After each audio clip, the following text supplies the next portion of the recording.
You guys seen this? This is like, families of these Bedouins became stronger and stronger and stronger and stronger because they adopt a very good religion for conquering.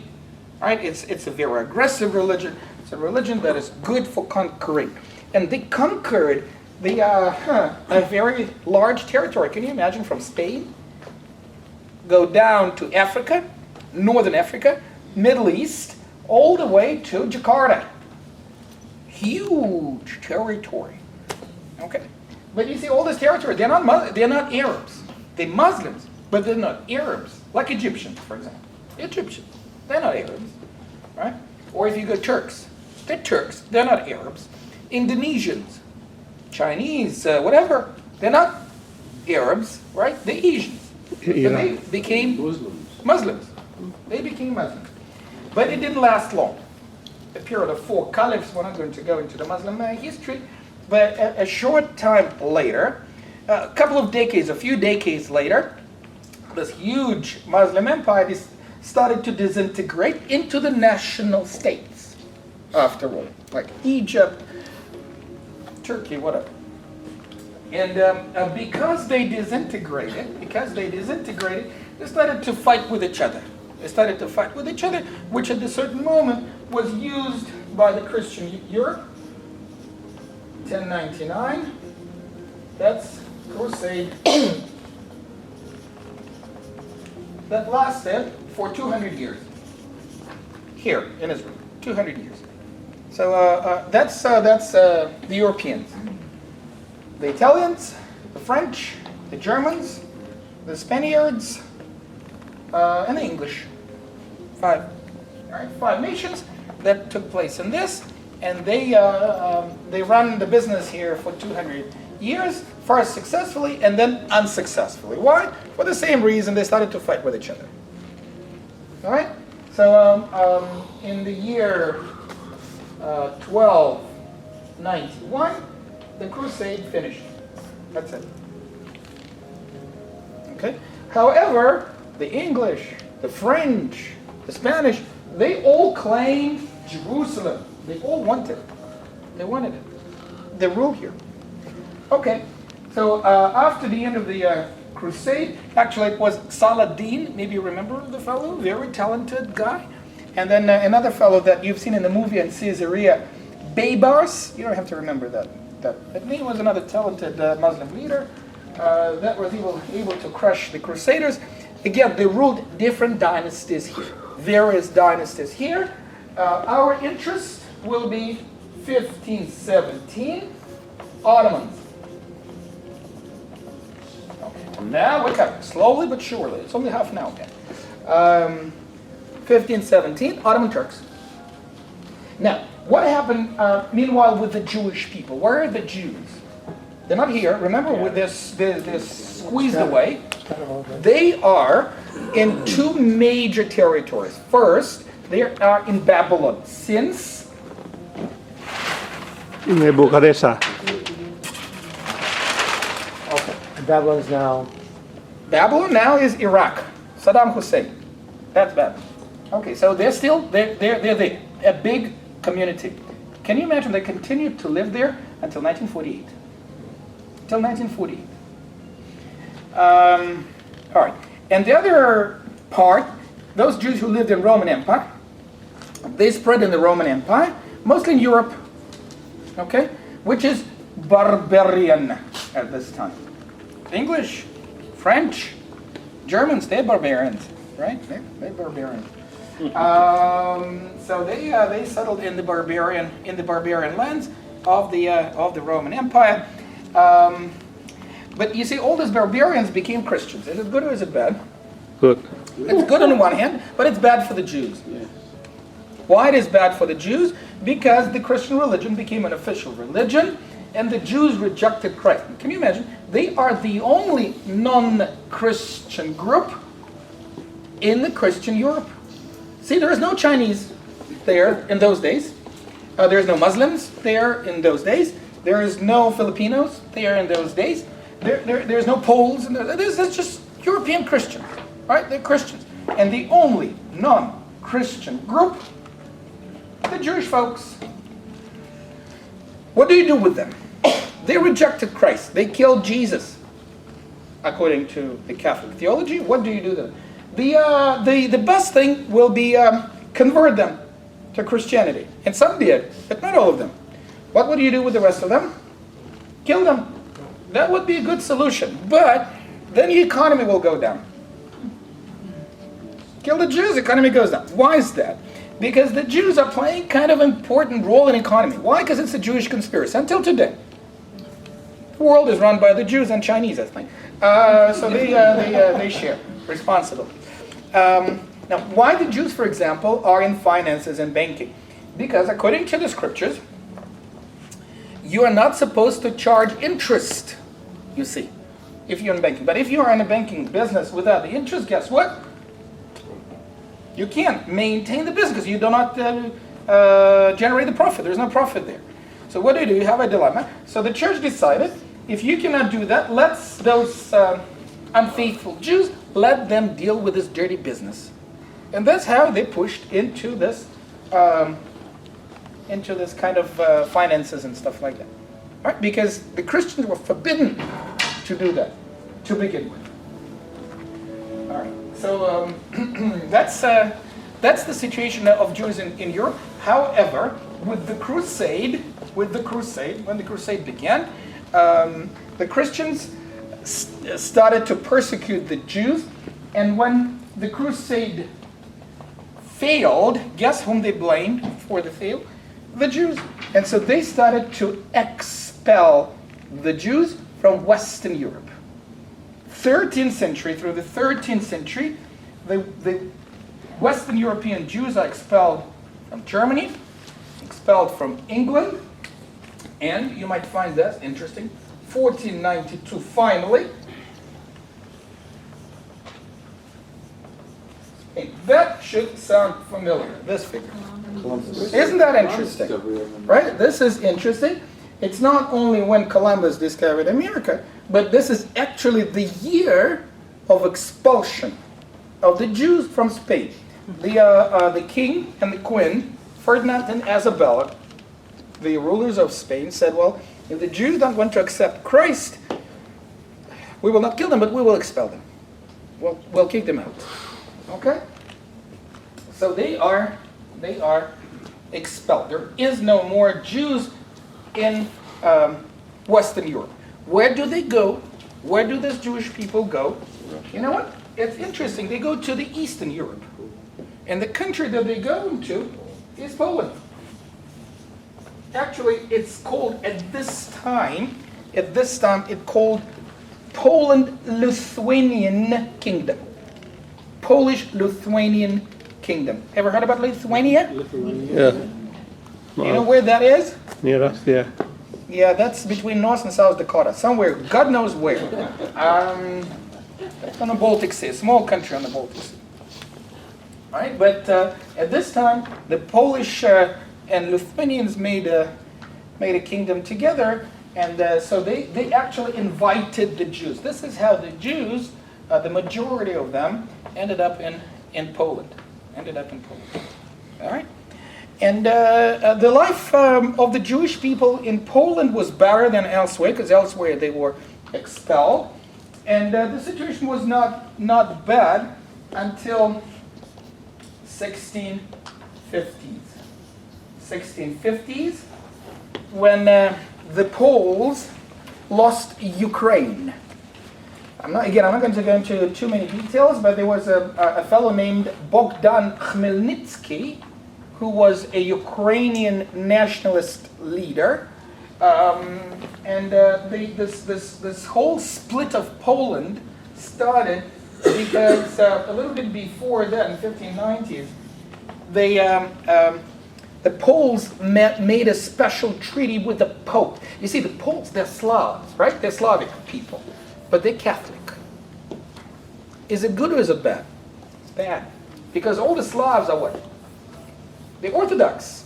You see, go to the Slavic nation, guess what? They're Orthodox. Russians, Bulgarians, Romanians, they're Orthodox. So they became influenced by the Pope, and they made a unification with the Orthodox, and that bothered some people like Bogdan Khmelnytsky, and he started this rebellion against Catholicism. All right? And it became a national war. And so the Ukrainians joined the Russians, and guess what they did to the Jews? They killed them. All the Jews that lived in Ukraine at this time, they just slaughtered them. They didn't want the Jews. So the Jews concentrated in Poland, but Poland, because of this rebellion, became weaker and weaker and weaker. And until the year 1772, 1785, and 1799. Those are three divisions of Poland. Poland was divided. But this figure, would that remind you of something close? American Revolutionary War, right? We're very close to American Revolutionary War. That's the time when the Russians conquered Poland. And Poland is divided between the Russians, the Austro-Hungarians, and the Germans, Prussia. Okay? So there's no more Poland. Since this date, 1772, there is no more Poland until 1921. No more Poland. There's no country like this. Doesn't exist. But what happened with the Jews? What happened with the Jews? At this time, the Jews started to go back to Western Europe because Western Europe has changed. What changed the Western Europe? Your ancestors, the Reformation. The Reformation changed Europe.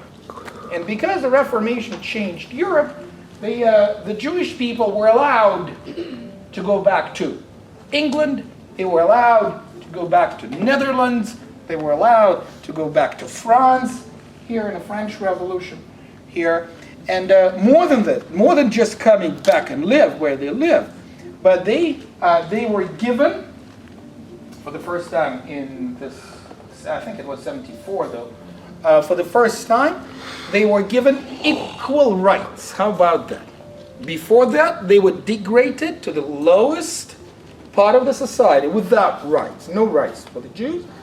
But starting from this time, and then of course the French Revolution, emancipated the Jews. Am I okay with the word emancipation? Okay. Emancipated the Jews. And so the Jews started to get the equal rights as other Christians in the country. Is it good or is it bad for the Jews? What do you think? It's better. It's better than before. This is what I would think too, and you would think, but not all the Jews thought this way. Why? Because it destroyed the traditional life of the Jews. Just like the Reformation destroyed what? Catholicism and the traditional medieval life of the Christians, the emancipation and those revolutions that happened in England, in Netherlands, in France, they destroyed the traditional Jewish society. Traditional Jewish society. So the Jewish people in Western Europe became equal to a certain degree, together with the other groups of people in the Western countries. But the Jews that happened to be in Russia, because remember we said Poland was conquered by the Russians, the Jews that happened to be in Russia were not emancipated. They were not given the equal rights with the Russian population. Okay? They were not. For example, they were settled only in a certain area. They were not allowed to move to the big cities, for example. One, you might find that interesting, that the Jews were not allowed to farm. You might find that interesting. Why not? Why the Jews were not allowed to farm in Russia? They want to be dependent on the state. No, it's not this. Yeah, the reason is theological, you see? Because the land belongs to the Christians. The land belongs to the Christians, and so there is no room for the Jews, so they were not allowed to farm. Do you remember this movie, The Fiddler on the Roof? Yeah. Remember who are the characters there? What are they? What is their professions? What? Shoe cobblers, Butcher? tailors. Tailor, milkman, right? Have you seen any single farmer? Nope, because they were not allowed. So they were not allowed to own. They were not allowed to own the land and farm this land. You might find it interesting. What's the Russian word for a farmer? Christian. That's the word for farmer. Because only Christians could own the land and farm this land. You could be rich, you could be wealthy, but it's a Christian. The word is Christian. All right, so that's the situation. That's the situation in Russia. So the Russian Jews are miserable. They are in a very difficult state. Unlike the Western Jews, especially Jews in the United States of America, because the American Protestants, they're not American yet, the Protestants who came to America, right? First, to begin with, there was no Jews there, okay? And that's why there was no anti-Jewish laws in America prior to the arrival of the white Anglo-Saxon Protestants. So there was no per se anti-Semitism in America. But it was in Western Europe and mostly in Eastern Europe.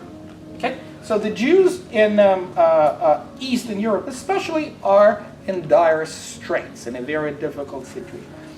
However, the economic changes are coming into the Russian Empire. So slowly, they started to get this emancipation here, a little bit emancipation there, and they started to fight for their rights.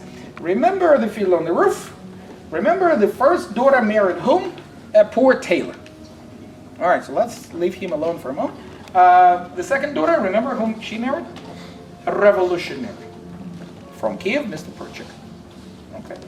And this is how the Russian Jews are started to get involved into the movement for emancipation, trying to change the Russian government. And what happened is an important date, 1881. 1881, this is when the Russian Tsar Alexander II was assassinated, killed. Guess who was blamed for this assassination? Jews. The Jews. Remember in the movie, The Fiddler on the Roof? Remember what happens at the end? They all have to leave the little village of Anatevka. Remember, they come to the Russian police officer. The Russian police officer comes, and he says, "You guys, sorry, Tevye, you guys have to leave. I like you very much, but I got my orders. And the orders are, we need to kick you out." And remember, they all go away. And this, 1881, they go away. Where? Where do they go? Germany, I think. Germany? Poland? Poland, there's no Poland. Poland is under Russia right now. Okay? So they go to America. They go to America. Why? America and Canada. North America, mostly. Why is that? Because there is still land, and the countries need people, need hands, especially those who can do something. Folks, make no mistake, they were not on a welfare. Because there was no welfare in those days. Okay? They just came. They just came. But not only to America, about 10% of displaced Russian Jews started to come to Turkish Palestine, which is here. All right, this is the beginning of the first wave of modern settlement of Israel, which is called Aliyah. Have you heard this word? Aliyah, which is a Hebrew word for ascend, when you go up. Okay. Who's there now? What? Who's in Israel right now then, 1881? Wait, we'll come. No, who's living there now? What people group? Turks. Turks, all Turks. No, yeah. the Turkish people rule this area. Okay. But the local people, that's a good question. But the local people are mixture of all sorts of Arab-speaking nations. It's a good question. It's a conglomerate of all sorts of people. Some from Egypt, some from Syria, some from Lebanon, some from Iraq, some from Turkey. They all live here. They all live here. And the year 1889 becoming a turning point. This is when actually the land of Israel became under somewhat of an attention, because for the first time we have an organized group of people that is coming here for the purpose of settlement, specifically in this land.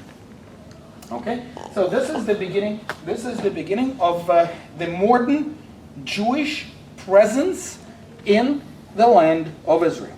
Okay? Okay, so you have, I think, you have a list there. If you look, I know you're falling asleep, but if you look at this, you can see the numbers. You can see the numbers. And if you look at the Jewish and non-Jewish population of Palestine, Israel, there's statistics here. So that will wake you up a little bit. 1517, look how many Jewish people in the land of Israel? 5,000, which is close to nothing, right? Close to nothing, almost nobody. All right, but 1882, right? Starting from this time period, we already have a tripled this population, tripled. Now you can see 1918, we already have 60,000, right? We already have 60,000. Okay, but so we have 1881. That's the first wave of Jewish immigration. The second wave of Jewish immigration would be 1905. That's the second wave. Second. What happened in 1905? Nothing but trouble, friends, nothing but trouble. The Jews come to Israel only with their trouble. So what were the troubles? What were the troubles? The First Russian Revolution. First Russian Revolution, when the Russians were beaten by the Japanese. Imagine what? The Japanese defeated the Russians. Guess who was blamed for that? The Jews? Well, the Jews, there was a rebellion, etc., who suffered the Jews. So another wave of the Russian Jews from Eastern Europe, let's say. There's some of them are from Poland, some of them from Romania, some of them from Galicia, you know those areas. So they started to come here. Okay. And that's when the kibbutz movement started. Somebody asked me about the kibbutz. This is when the kibbutz. What is the kibbutz? Kibbutz is a very communist thing.